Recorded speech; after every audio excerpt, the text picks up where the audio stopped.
ብረት ነክ ማቴሪያሎችን በቅጽበት ውስጥ ወደ ፍም እሳትነት የሚቀይረውን ሰርኪዩት ላስተዋውቃችሁ። ለዚህ ሰርኪዩት ዲሲ 9 ቮልት ፓወር በምንሰጥበት ጊዜ በሰርኪዩት ውስጥ የሚገኙት ሁለት ፋስት ስዊች ሞስፌት ትራንዚስተሮች በትንሹ ከ20 ኪሎ ሄርዝ እስከ 200 ኪሎ ሄርዝ ፐር ሰከንድ ስዊች ያደርጉታል። ይህ ማለት የመብራት ስዊቾችን በሰከንድ 20 ሺህ ጊዜ እንደ ማብራትና እንደ ማጥፋት ይቆጠራል።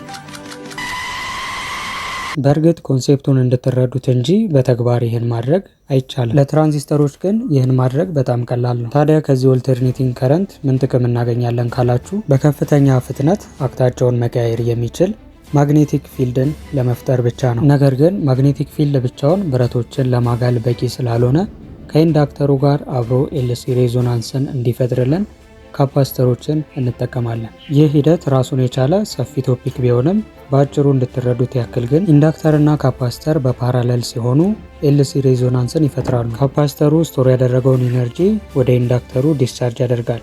ኢንዳክተሩ ስትሮንግ የሆነ ማግኔቲክ ፊልድን በመፍጠር መልሶ ለካፓስተሩ ፊድ ያደርገዋል። ይህ ፓወርን በፍጥነት የመስጠትና የመቀበል ሂደት ኤልሲ ሬዞናንስን ይፈጥራል። አስገራሚው ነገር በዚህ ኤልሲ ሬዞናንስ መሃል የሚፈጠረው ከረንት ፍሎ መጠን ለሰርኪዩቱ ሰፕላይ ከምናደርገው በላይ በእጥፍ ጨምሮ ልናገኘው እንችላለን። ይህ ማለት ሰርኪዩታችን 20 አምፒር ቢጠቀም በኤልሲ ሬዞናንስ ሴክሽን ከ100 እስከ 200 አምፒር ሊደርስ ይችላል። ወደ መጨረሻው ውጤት ስናልፍ ግን ብረት ነክ ማቴሪያል ወደ ኢንዳክተሩ ስናስጠጋ የኢንዳክተሩ ማግኔቲክ ፊልድ በብረቱ ላይ ኤዲ ከረንት እንዲፈጠር ስለሚያደርግ ብረቱ በከፍተኛ ኃይል እንዲግል ያደርጋል።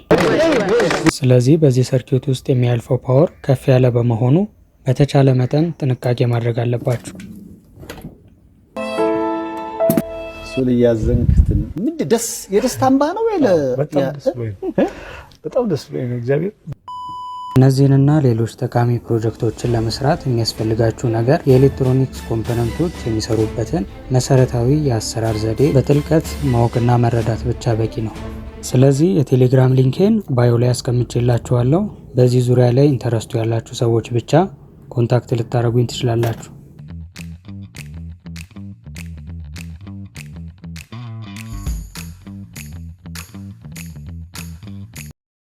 አይዞሽ ገለቴ አይዞሽ በቃ ምን እናድርግ፣ በቃ ምንም ማድረግ አይቻልም።